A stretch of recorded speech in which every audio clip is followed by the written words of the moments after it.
Hello friends, welcome back to our channel. India China సరిహద్దు వివాదం ముదురు పాకాన పడుతోంది. ఒక పక్క చర్చలు సాగుతుండగానే చైనా సరిహద్దుల్లోకి భారీగా సైనిక దళాలను తరలిస్తోంది. చైనాకు ధీటుగా భారత్ కూడా సైనిక దళాలను తరలించింది. పైగా భారత వైమానిక దళం యుద్ధ విమానాలు సరిహద్దు గగనతలంపై నిత్యం చక్కర్లు కొడుతున్నాయి, పెట్రోలింగ్ చేస్తున్నాయి. మరోవైపు అగ్రరాజ్యం అమెరికా భారత్కు అండగా రంగంలోకి దిగుతోంది. పూర్తి సమాచారం తెలుసుకునేందుకు వీడియోను స్కిప్ చేయకుండా ఎండ్ వరకు చూడండి. ఆసియాలో చైనాకు చెందిన పీపుల్స్ లిబరేషన్ ఆర్మీ ఆగడాలకు చెక్ పెట్టక తప్పదని అమెరికా తేల్చి చెప్పింది. ఒక పక్క ఇండియాకు మద్దతుగా అమెరికా రంగంలోకి దిగుతోంది. మరో మిత్ర దేశం రష్యా ఇండియాకు అత్యవసరంగా ఆయుధాలు సరఫరా చేయడానికి సంసిద్ధత వ్యక్తం చేసింది. రష్యా పర్యటనకు వెళ్లిన రక్షణ మంత్రి రాజ్నాథ్ సింగ్ కు ఈ మేరకు రష్యా తన సమ్మతి తెలిపింది.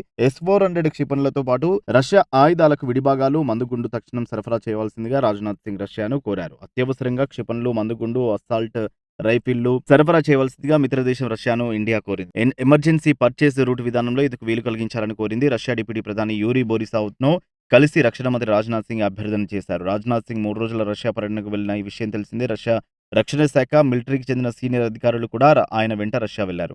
ఇండియా అభ్యర్థనలకు రష్యా సానుకూలంగా స్పందించిందని రాజ్నాథ్ చెప్పారు. ఆయుధాల సరఫరాకు హామీ కూడా ఇచ్చిందన్నారు. త్వరలోనే అడిగినవన్నీ పంపిస్తామని రష్యా డిప్యూటీ ప్రధాని హామీ ఇచ్చారన్నారు. రష్యా డిప్యూటీ ప్రధానమంత్రి యూరీ బోరిసోవ్తో జరిగిన చర్చలు పూర్తి సంతృప్తినిచ్చాయని రాజ్నాథ్ సింగ్ చెప్పారు. అత్యవసర కొనుగోళ్ల కోసం కొద్ది రోజుల క్రితమే కేంద్ర ప్రభుత్వం రక్షణ శాఖకు 500 కోట్ల రూపాయలు కేటాయించింది. ఇప్పుడు ఆ సొమ్ముతోనే రాజ్నాథ్ సింగ్ రష్యా నుంచి ఆయుధాలను కొనుగోలుకు సిద్ధమయ్యారు. చైనా సరిహద్దుల్లో ఏర్పడ్డ ఉద్రిక్తతల కారణంగా అత్యవసరంగా ఆయుధాల కొనుగోలుకు ఇండియా సిద్ధమైంది. ఇంతకీ రష్యా నుంచి ఇండియా ఎలాంటి ఆయుధాలు కొనుగోలు చేస్తుందంటే ఇగ్లా-ఎస్ యాంటీ ఎయిర్ మిసైల్స్ అర్జెంట్ గా కావాలని రష్యాను ఇండియా కోరింది. ఆ పైన అసాల్ట్ రైఫిళ్లు, వాటికి అవసరమైన మందుగుండు కావాలని కోరింది. ఇప్పటికే భారత రక్షణ దళాలు ఉపయోగిస్తున్న రష్యా ఆయుధాలకు అవసరమైన మందుగుండు కూడా సరఫరా చేయాలని కోరింది. మరోపక్క కీలకమైన S-400 క్షిపణి రక్షణ వ్యవస్థ డెలివరీపై కూడా రాజ్నాథ్ సింగ్ రష్యాతో చర్చలు జరిపారు. ఇది long range surface to air defence system. ఇందుకోసం ఇండియా 40,000 కోట్ల రూపాయలు వెచ్చిస్తోంది. ఈ వ్యవస్థ డెలివరీ మరి కాస్త ముందుకు జరపాలని రాజ్నాథ్ సింగ్ రష్యాను కోరారు. మరోపక్క అమేథీలో తలపెట్టిన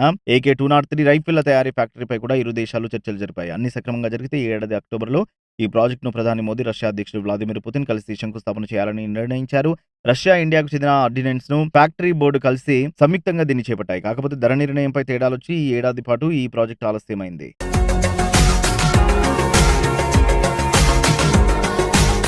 మరిన్ని అప్డేట్స్ కోసం మా ఛానల్ని సబ్స్క్రైబ్ చేయండి.